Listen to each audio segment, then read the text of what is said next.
مش هتحصل. ولكن انا بقول لك لسه بيراميدز هيقع واضغطوا اكتر واكتر. تقييم لعيبه النادي الاهلي في مباراه الاهلي وحرس الحدود تقييم جميل بقى، والله ده اللي بحبه، والله والله ده اللي بحبه. ما عايز الا ده، ولا عايز اصفار ولا عايز نيله، انا عايز الاهلي يبقى كويس واللعبه تتالق، هتلاقيني انا زي الفل. ده الطبيعي بتاع اي مشجع يعني.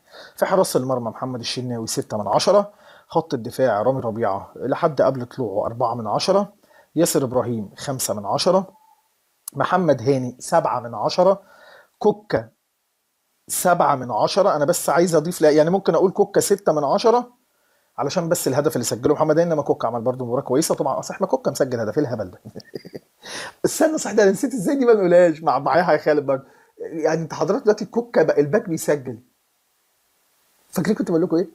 كنت دايما اكلمكم على الحته، اقول لكم يا جماعه نفسي الباك يسجل، نفسي الباك يعدي ويسجل يعمل حاجه ويتحرك صح. والله العظيم الموسم ده في الحلقات اللي فاتت دي كلها نفسي الباك يعمل حاجه زياده، يروح ويشوط. اما كنت بضرب مثل بجفارديول، طبعا اكيد الفرق طبعا من جفارديول وكوكا اكيد الفرق كبير يعني. لكن انا بقول لك فكره الباك ان هو يعمل حاجه هجوميه ده طبيعي. ما تقوليش الباك بيدافع حلو، لا. ما تقوليش الوينج الوينج عندي الجناح بتاعي بيدافع حلو ازاي يعني. فكوكا النهارده سجل، ومحمد هاني النهارده سجل 7 من 10 كوكا و7 من 10 محمد هاني. عمرو السوليه 2 من 10. مروان عطيه 8 من 10، عشان انا شايل بقى ال 10 من 10 دي لواحد هو اللي لازم ياخدها يعني.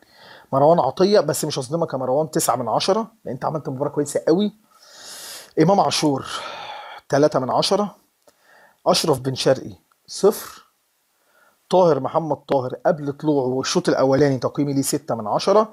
وسام ابو علي 5 من 10 عشان هدف، وعندك احسن من كده يا اسامه ابو علي 5 من 10.